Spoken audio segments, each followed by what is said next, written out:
हाय, welcome back. आज की इस वीडियो में हम बात करेंगे फॉर लूप पर। फॉर लूप पर बात करने से पहले अगर हम देख लें कि ये ही काम फॉर लूप का दूसरी लैंग्वेजेस में like C plus plus C sharp plus C और ये जावास्क्रिप्ट में ये किस तरह से काम करता है फॉर लूप, तो उसमें यहाँ पर कोड ऑफ ब्लॉक कुछ इस तरह से लिखा जाता है जिसमें हम पहले एक काइंड ऑफ वेरिएबल इंट्रोड्यूस करवाते हैं जिसमें हमारे पास एक इनिशियल वैल्यू होती है और इसके बाद हम एक कंडीशन दे देते हैं जो कि कंडीशन यहाँ पर हमारी मेंशन होती है और फिर इस तरह से आई प्लस प्लस हमारे पास दूसरी लैंग्वेजेस में कुछ इस तरह से फॉर्मेट होता है एक कोड ऑफ ब्लॉक का। और ये हम डिफरेंट लैंग्वेजेस में यूज़ करते हैं लेकिन पाइथन में ये हमारे पास डिफरेंट होता है। अब यहाँ पर ये किस तरह से काम करता है कि यहाँ पर हमारा जो वैल्यू है वो एग्जीक्यूट होती है और फिर उसके बाद कंडीशन होती है, यानी ये हमारी एग्जीक्यूटिंग यहाँ पे कंटिन्यू रहती है। सो जब भी एक लूप कोड ब्लॉक को फिनिश करता है तो वो वापस शुरू में जाता है और कंडीशन चेक करता है और अगर कंडीशन ट्रू होती है तो वो फॉर लूप को दोबारा एग्जीक्यूट करेगा और फाइनली हमें वो पीस ऑफ कोड मिलेगा जो हर इटरेशन के एंड पर रन होती है। यानी ये हमारे पास दूसरी लैंग्वेजेस में ऐसे ही काम होता है। ये आपके पास एक कोड ऑफ ब्लॉक है जो कि एक लूप बन जाता है और ये लूप ऑफ कोर्स पाइथन में ये इस तरह से काम नहीं करता, इसलिए ये हमारे पास पाइथन में इसका फंक्शन कुछ डिफरेंट होता है, यानी ये स्टेट यहाँ पे एग्जिस्ट नहीं करती है। अगर हम बात करें अंडरस्टैंड करने के लिए फॉर लूप को पाइथन में, तो हम बात करेंगे किस तरह से हमारे पास हम इसको एक डेफिनेशन अगर हम इसको देखें तो ये एक ब्लॉक ऑफ कोड पर एग्जीक्यूट करता है एक फिक्स्ड नंबर ऑफ टाइम्स के लिए और आप इसको इटरेट कर सकते हैं किसी भी रेंज पर, स्ट्रिंग पर या सीक्वेंस पर हम इसको इटरेट कर सकते हैं। और पाइथन में एक इटरेबल ऑब्जेक्ट है जो कि रिटर्निंग वैल्यूज हमें एक एक करके रिटर्न करता है। आप नोट करेंगे कि यहाँ पर हम ये बात नहीं कर रहे कि हमारे पास जो वैल्यूज़ हैं वो एक यहाँ पर ये एक कलेक्शन ऑफ वैल्यूज़ हैं, बल्कि ये कलेक्शन नहीं है, ये हमें एक ऐसा ऑब्जेक्ट है जो कि इटरेट होता है और रिटर्निंग वैल्यूज़ का काम करता है, एक एक करके हमें इटरेट करता है और इस तरह से ये इटरेटर्स और जनरेटर्स में ये चीज़ देखी जाती है। और ये एक लिस्ट की तरह चीज़ नहीं है, लिस्ट हमारे पास इटरेबल होते हैं, पाइथन में बहुत सी चीज़ें इटरेबल हैं, टपल्स इटरेबल है, स्ट्रिंग्स इटरेबल हैं और इसी तरह से और बहुत कुछ होता है। अगर हम इस पीस ऑफ कोड की वापस बात करते हैं तो आप ये जानेंगे कि ये बेसिकली रेपिटिशन करता है, लेकिन हमारे पास पाइथन हमें इटरेट करना अलाउ करता है जो कि आगे चल के नेक्स्ट वैल्यू को पकड़ता है और इस तरह से एक लूप रन करता रहता है। और हम पाइथन में इस तरह का काम जो कि यहाँ पे कोड ऑफ ब्लॉक में काम हो रहा है, इस तरह का काम हम व्हाइल लूप से ले लेते हैं और लेकिन यहाँ पर ये मतलब है कि ये कुछ ख़ास चीज़ों पे कुछ ख़ास अंदाज से काम किया जाता है। सो स्पेसिफिकली पाइथन में अगर हम इसी चीज़ को रीराइट करना चाहें तो हम इसको कुछ इस तरह से लिखेंगे, आई इज इक्वल टू 0 और उसके बाद अगर हम वाइल लूप में अगर हम अपना कोड रन करें, वाइल आई, और ये उस वक्त तक रन करेगा जब तक कि हमारे पास आई 5 तक रीच करता है और फिर हम अपना कोड ब्लॉक हमें चाहिए होगा, सो हम प्रिंट ले लेंगे आई।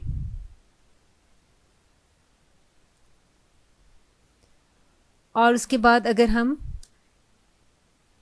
इंक्रीमेंट की बात करते हैं तो हम यहाँ पर आई प्लस प्लस नहीं यूज़ करते लाइक दूसरी लैंग्वेजेस, बल्कि हम पाइथन में इंक्रीमेंट पे बात करते हैं जिसमें के लिए हम प्लस इज इक्वल टू का यूज़ करते हैं। और उसके बाद हम अगली चीज़ ये है कि ये पीस ऑफ कोड जो है वो हर इटरेशन के बाद रन करता है। अब इसमें डिफरेंस ये है कि ये फॉर लूप एग्जीक्यूट ख़त्म करता है तो आई वेरिएबल ख़त्म हो जाता है, यानी ये यहाँ पर डिस्काउंटेड में चला जाता है। और हम यहाँ पर ये चीज़ इस तरह करते हैं कि हम i को नन के इक्वल कर देते हैं, यानी हम यहाँ पर अगर i is equal to none लिख देते हैं, i is equal to none, i is equal to none, तो यहाँ पर हम देखेंगे कि अगर हम बाद में इसको मेमोरी या मेमोरी रेफरेंसेस पर अगर हम नज़र डालें तो हमें एक्चुअली ये पता चलेगा कि इसकी ज़रूरत नहीं होती है, यानी ये हमारे पास ऑटोमेटिकली हो जाता है और बहुत से केसेस में हमें इससे कोई हेल्प भी नहीं मिलती है। अब अगर हम इसको रन करके देखते हैं तो हमारे पास इस तरह से रिज़ल्ट आ जाता है 0 1 2 3 4, क्योंकि हमने यहाँ पर लेस देन 5 पे कंडीशन रखी थी। लेकिन ऑफ कोर्स पाइथन में फॉर लूप यानी फॉर स्टेटमेंट इस तरह से काम नहीं करती है, ये एक इटरेबल पर इटरेट करती है। और अब आप इटरेबल इटरेट कर सकते हैं एक रेंज फंक्शन के थ्रू, यानी पाइथन में हम एक रेंज फंक्शन के थ्रू जो है वो इटरेट कर सकते हैं। वो करने के लिए हम अगर इसको देख लें तो हम करेंगे लाइक फॉर लूप का इस्तेमाल करते हुए फॉर आई इन रेंज, हम यहाँ पर रेंज का इस्तेमाल करेंगे। रेंज हम कह देते हैं 5 और नेक्स्ट हम अपना कोड ब्लॉक लेते हैं, प्रिंट करवा लेते हैं आई, यहाँ पर हम आई प्रिंट करवाएंगे। तो अब अगर आप इसको रन करते हैं तो यहाँ पर आप देख रहे होंगे कि आपके पास सेम रिज़ल्ट आ रहा है। यहाँ पर आप ये सोच रहे होंगे कि ये तो उसी तरह से ही हमारे पास सेम रिज़ल्ट आ रहा है, लेकिन ये देखने में एक जैसा रन करता हुआ नज़र आ रहा है, ये डिफरेंट है। ये इटरेबल ऑब्जेक्ट रेंज का इस्तेमाल करता है जो कि इटरेबल है और यानी ये नेक्स्ट वैल्यू को कॉल करता है। जब हम ये लूप रन करता है तो ये नेक्स्ट वैल्यू को कॉल करता है और फिर वो वैल्यू आई में डाल देता है और इस तरह लूप में हमारे पास वो वैल्यू नज़र आ जाती है। अब दूसरी लैंग्वेजेस में यानी जावा में ये सब कुछ ये ऑब्जेक्ट्स की कलेक्शन के लिए काम करता है, लेकिन पाइथन में बेसिकली इटरेबल को इटरेट करता है और हम कलेक्शन की बात कर रहे हैं। और इटरेबल रेंज एक कलेक्शन रेंज का नाम हरगिज़ नहीं है और इसे हम डिटेल में आगे आने वाली वीडियो में देखेंगे। इसके अलावा ऑफ कोर्स हमारे पास इटरेबल और भी बहुत कुछ होता है। फॉर एग्जांपल हम लिस्ट की अगर बात कर लें तो लिस्ट भी हमारे पास इटरेबल होता है जिसमें वैल्यूज़ इटरेट होती हैं। लिस्ट हम देख लेते हैं फॉर लूप में, फॉर आई इन लिस्ट में हम ले लेते हैं 1, 2, 3, 4 और इसी तरह से हम अगर इसमें प्रिंट ले लेते हैं आई,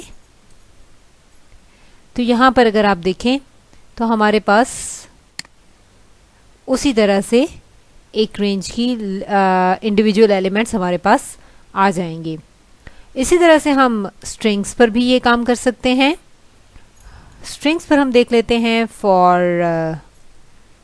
सी in for example hello word ले लेते हैं, हम एक स्ट्रिंग ले लेते हैं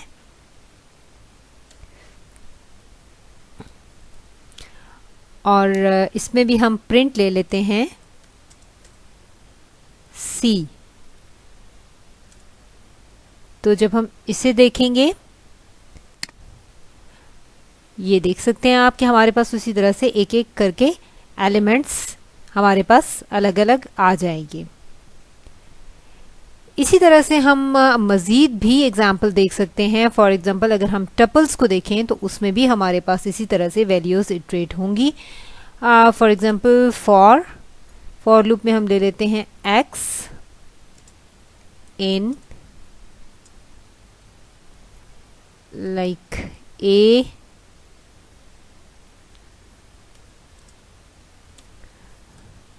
B एंड C, और इनको काउंट करने के लिए हम 7 डिजिट भी मेंशन कर सकते हैं, इंटीजर लाइक 4।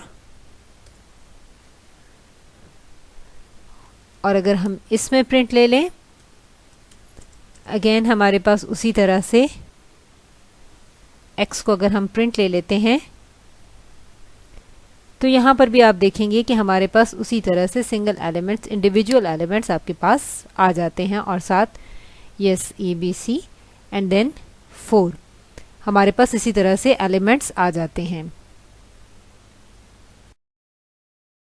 सो इटरेबल टाइप में भी हम ज़्यादा कॉम्प्लेक्स ऑब्जेक्ट्स को भी लिस्टेड होते हुए देखते हैं। फॉर एग्जाम्पल हम देख लेते हैं कि एक लिस्ट में अगर हमारे पास टपल्स हों, ज़्यादा कॉम्प्लिकेटेड करके अगर हम देखना चाहें तो हम किस तरह से करेंगे। फॉर एग्जाम्पल हम ले लेते हैं फॉर लूप में फॉर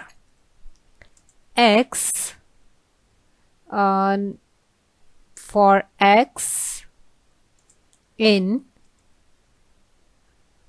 और हम एक लिस्ट लेंगे जिसमें हम टपल्स को ऐड कर लेंगे 1, 2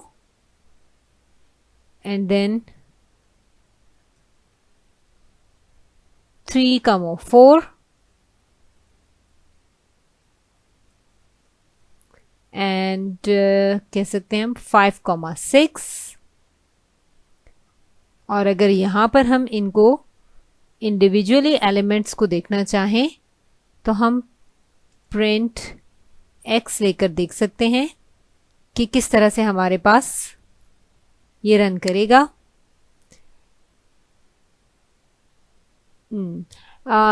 इसी तरह से हमारे पास सब एलिमेंट्स, हमारे टपल्स जो हैं वो वापस हमें, अपनी लिस्ट के टपल्स वापस हमें मिल जाते हैं। और अगर हम चाह रहे हैं कि हम हर वैल्यू को यहाँ पर सेपरेट होते हुए, यानी हम इसको अनपैक करते हुए करना चाह रहे हैं, तो उसके लिए हम क्या कर सकते हैं। फॉर एग्जांपल अगर हम यहाँ पर ऐड कर लेते हैं for I, J, for I, J अगर हम यहाँ पर देख लेते हैं तो यहाँ पर भी हम प्रिंट करवा लेंगे I, J। तो यहाँ पर एक्चुअली हम ये देखेंगे कि आप देख सकते हैं कि इटरेबल टाइप में एक्चुअली हम हर टपल में से एक इंडिविजुअल एलिमेंट एक्सट्रैक्ट करेंगे और फिर वो हर दफ़ा रिटर्न हो जाती है। इसी तरह से नेक्स्ट ऑब्जेक्ट से फॉर लूप में आने की रिक्वेस्ट की जाती है और उस पर मज़ीद डिटेल में हम आगे चलकर ज़रूर बात करेंगे। हम इसे देख लेते हैं कि अनपैक होकर हमारे पास किस तरह से वैल्यूज़ आती हैं। जी, आप देख रहे हैं कि ये अब हमारे पास इंडिविजुअल अनपैक वैल्यूज़ टपल्स की आ चुकी हैं। अब ब्रेक और कॉन्टिन्यू में भी, कॉन्टिन्यू स्टेटमेंट में भी ये हमारे पास ऐसे ही काम करते हैं जैसे कि वो वाइल लूप में करती हैं। तो अगर हम इसको देख लें कि कॉन्टिन्यू हमारे पास फॉर लूप में किस तरह से काम कर रहा है, तो फॉर एग्जांपल हम देख लेते हैं फॉर I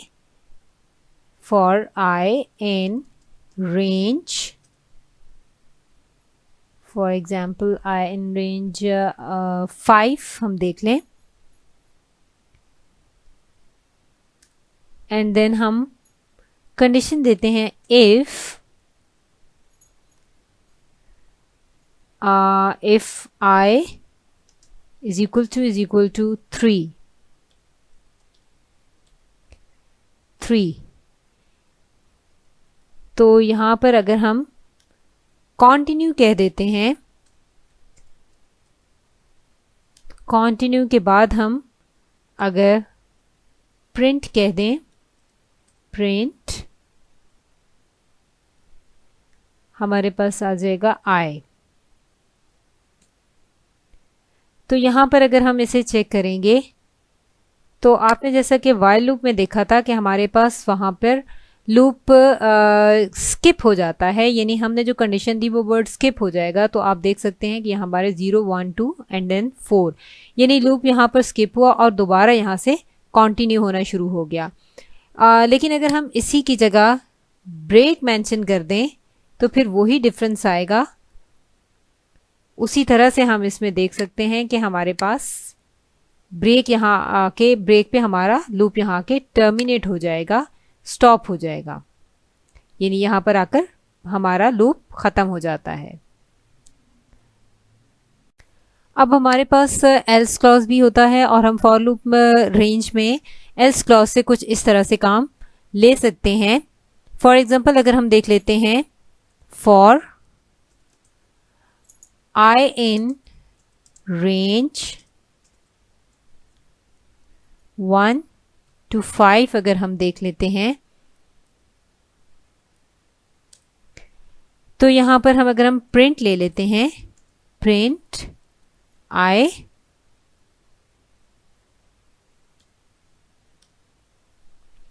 यहां अगर हम इफ ऐड करें, if I mod 7 is equal to 0,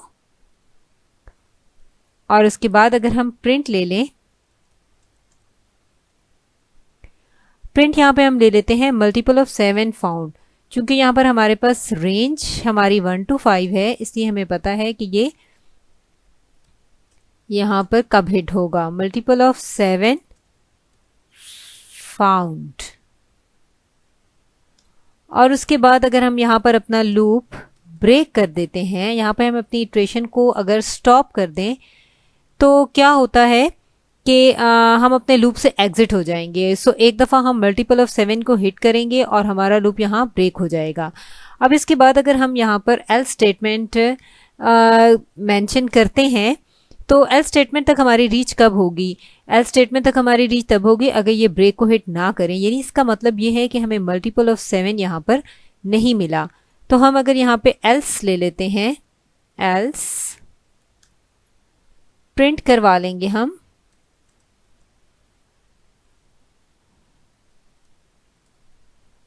no multiples of 7 in the range, no multiples of 7 in the range। तो अगर हम इसको रन करके देखें,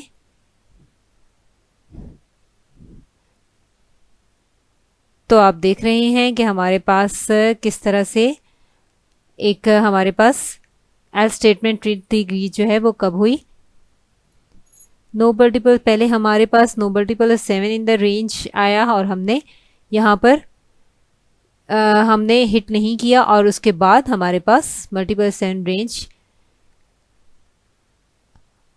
उसी में हमारे पास आ गया, यानी हमारे पास ये हिट नहीं हुआ है। और अगर हम इसकी वैल्यू बढ़ा कर देखते हैं तो आप देखेंगे कि ये किस तरह से रन करता है। यानी पहले हमारा ब्रेक यहाँ पे लूप हमारा ब्रेक हुआ और हमारे पास ये प्रिंट नहीं हुआ क्योंकि हमारे पास वैल्यू हाई नहीं थी। और अगर अब हम इसको हिट करेंगे तो अब आप देख सकते हैं कि मल्टीपल ऑफ 7 फाउंड हमारे पास आ जाता है और no multiple of 7 in the range भी हमारे पास आ रहा है। सो ये यहाँ पर इस तरह से काम करता है। अगर हम फॉर लूप के अंदर ट्राई कैच का इस्तेमाल करते हैं तो ये बिल्कुल वैसे ही काम करेगा जैसे कि वेयर क्लॉज में करता है। ट्राई स्टेटमेंट में चाहे कंटिन्यू हो या चाहे ब्रेक हो, लेकिन ये फाइनली स्टेटमेंट को ज़रूर एग्जीक्यूट करेगा। तो हम उसकी एग्जांपल देख लेते हैं। फॉर आई इन रेंज, उसी तरह से हम रेंज अगर ले लेते हैं 5, तो यहाँ पर अगर हम लूप को स्टार्ट करने के लिए कुछ कैरेक्टर्स प्रिंट करवा लें, फॉर एग्जांपल हम अगर ये कैरेक्टर्स ले लें कि हमारा लूप स्टार्ट होगा और उसके बाद हम ट्राई करते हैं, ट्राई में अगर हम ले लेते हैं 10 डिवाइडेड बाय I -3। अब जब यहाँ i-3 लेंगे तो हमारे पास कुछ प्रॉब्लम आएगा 0 का, तो उसमें हम इस एरर को, हमारे पास एक एरर आएगा और अगर हम यहाँ पर एरर को कैच करते हैं तो हमारे पास आ जाएगा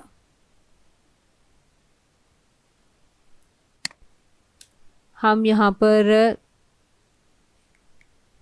एक्सेप्ट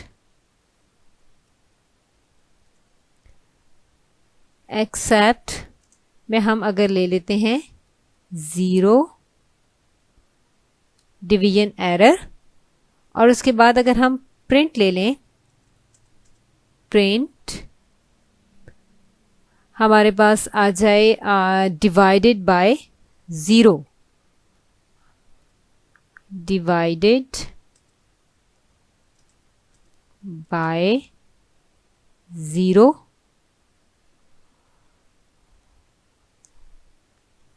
और अगर हम यहाँ पर अपने लूप में स्किप करना चाहें तो हम कंटिन्यू ऐड करेंगे। कंटिन्यू में हमारा यहाँ पर ये होना ये चाहिए कि ये यहाँ पर स्किप कर जाए, लेकिन उसके बाद अगर जब हम फाइनली ऐड कर देंगे तो हमारा फाइनली ज़रूर एग्जीक्यूट होगा। यहाँ पर फाइनली में अगर हम करवा लेते हैं प्रिंट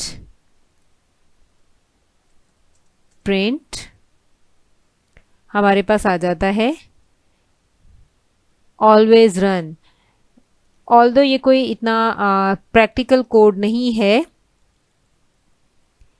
लेकिन अगर हम इसको जस्ट यहाँ पर गुड टू गो के लिए अगर कर लेते हैं ऑलवेज रन, वरना इसकी जगह आप बहुत बेहतर अपने पास कोड ऐड कर सकते हैं। लूप में अपने कोड में कुछ अगर आप ऐसा नहीं लिखना चाह रहे, डेफिनेटली आप कुछ ऐसा लिखेंगे कि जो हैंडल होता हो, या कोई कनेक्शन यहाँ पर अगर आपने क्लोज करना हो, या कोई ओपन ट्रांजैक्शन को हैंडल करना हो, तो आप उसमें रख सकते हैं जो भी आप रखना चाहें। फाइनली हम इसमें प्रिंट ले लेंगे,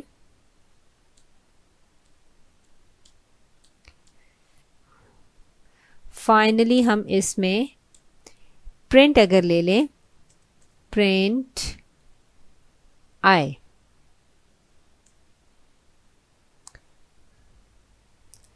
तो यहां पर हम देखेंगे कि ये किस तरह से रन करता है।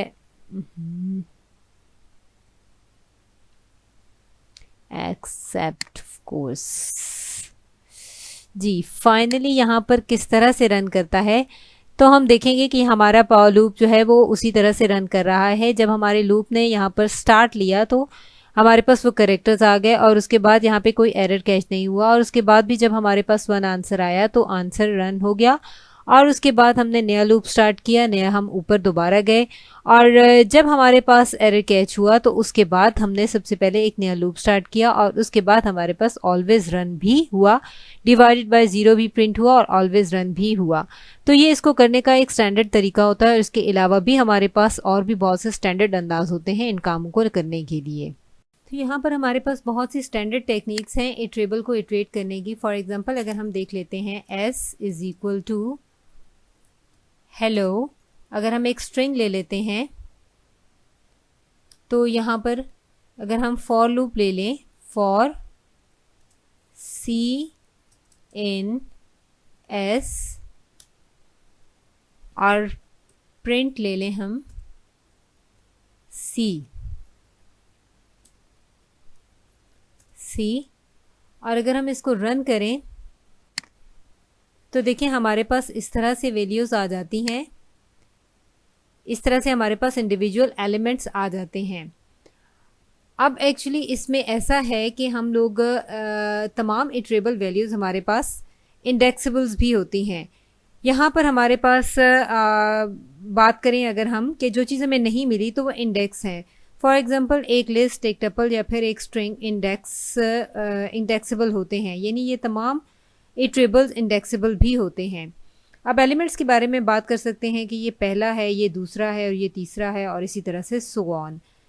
सेट्स और डिक्शनरीज भी इटरेबल हैं लेकिन इनके इंडेक्स नहीं होते हैं। एक्चुअली डिक्शनरी में फर्स्ट और लास्ट का कोई कॉन्सेप्ट नहीं होता। आपको पता है कि यहाँ सेट में ऑब्जेक्ट्स की ऑर्डरिंग नहीं होती, लेकिन फिर भी इटरेबल होते हैं। और अगर हम एक चीज़ पर बात कहीं से शुरू करते हैं और फिर नेक्स्ट चीज़ को कॉल करते हैं तो यहाँ पर ये काम करता है। सेट्स ऑफ डिक्शनरीज थोड़ी डिफरेंट काम करती हैं क्योंकि इनमें कीज़ और वैल्यूज़ होती हैं और कीज़ भी इटरेबल हैं। आप उन्हें इटरेट कर सकते हैं, लेकिन ये कुछ डिफरेंट काम करेंगे। और यहाँ पर भी हम कह सकते हैं कि ये कुछ इस तरह से काम करता है, यानी अगर हम यहाँ पर इसको इंडेक्स के थ्रू करेंगे तो H 0 इंडेक्स होगा, 1 इंडेक्स होगा, और इसी तरह से हम इंडेक्स वापस चाहते हो तो हम उसको किस तरह से लिख सकते हैं हम वो भी देख लेते हैं। फॉर एग्जांपल अगर हम ले लें, यहाँ पर अगर हम ले लेते हैं S is equal to hello, और उसके बाद हम अगर कह दें I इज इक्वल टू 0, और नेक्स्ट हम अगर कह देते हैं कि फॉर किस कंडीशन पे, for C in S, and उसके बाद हम अगर प्रिंट ले लेंगे तो हमारे पास प्रिंट हम ले लेंगे इंडेक्स के लिए I, C। I हम यानी 7 अगर हम इंडेक्स लेना चाह रहे हैं तो हम I, C लेकर अगर इसको इंक्रीमेंट में करेंगे तो हमें प्रॉपर तरीके से इंडेक्स अवेलेबल होंगे। यानी हम अगर देख लेते हैं print I plus is equal to 1, तो यहां पर अगर हम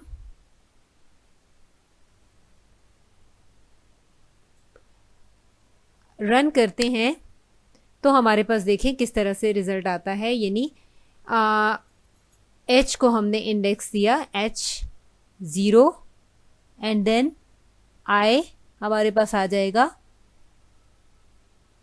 H0 E1 1 2 L2 and L3 and then 0 4 O4। तो इस तरह से हमारे पास ये इंडेक्स की वैल्यूज आ जाती हैं, इंडेक्सेस आ जाते हैं। ये जो हमने काम किया नो डाउट ये भी बिल्कुल ठीक है और इस तरह से भी काम किया जा सकता है इंडेक्सेस का, लेकिन हम इसको मजीद एक स्टैंडर्ड और इजी तरीके से भी कर सकते हैं। तो हम देख लेते हैं कि वो किस तरह से है। For example S is equal to hello, और यहाँ पर हम ले लेते हैं फॉर I इन रेंज, और हम इसको देखेंगे कि किस तरह से ये हम टपल्स में टपल्स के थ्रू हमें किस तरह से लिस्ट प्रोवाइड होती हैं। हम यहाँ पर लेंथ का फॉर्मूला अप्लाई करेंगे LEN, और हमारे पास लेंथ हमने देखनी है S की, जो कि हमें इंडेक्सेस के साथ होगी हमारे पास, और इसमें हम प्रिंट करवा लेंगे प्रिंट I, S, और साथ ही हमारे पास हमारी लिस्ट होगी I। तो अगर हम इसको रन करके देखते हैं तो हमारे पास इंडेक्सेस के साथ लिस्ट आ जानी चाहिए। जी आप देख रहे हैं कि ये एक बहुत ही सिंपल तरीका था जो हमने पहले अप्लाई किया, और अब हम जो हमने किया ये उससे ज़्यादा सिंपल है। अब अगर हम इससे भी ज़्यादा मज़ीद सिंपलिसिटी की तरफ जाते हैं, जो कि एक बहुत ही हैंडी मेथड है हमारे पास, हम उसको अप्लाई करके देखते हैं कि वो किस तरह से काम करता है। S is equal to hello,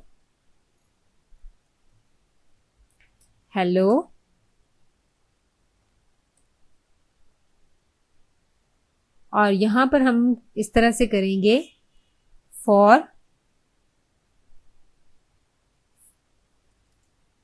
I, C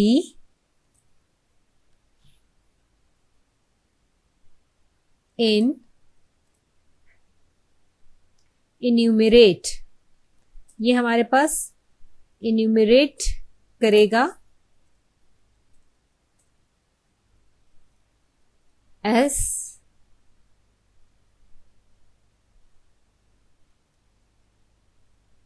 और इसमें हम प्रिंट कर लेते हैं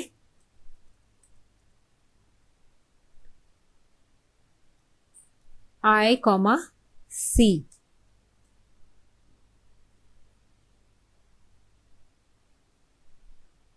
अब अगर हम इसको रन करके देखते हैं तो आप देख रहे हैं कि हमारे पास सेम रिजल्ट आ रहा है इंडेक्सेस के साथ। तो ये हमारे पास एक बहुत ही हैंडी मेथड है हमारे काम करने का, जो कि हमारे लिए एक हम कह सकते हैं रीड करना भी बहुत ही क्विक है और इसके अलावा इसको अंडरस्टैंड करना भी हमारे लिए बहुत ईजी है। यहाँ पर हम इन्यूमरेट का फंक्शन अप्लाई कर सकते हैं। So that's all for today. मिलते हैं नेक्स्ट वीडियो में। Thank you.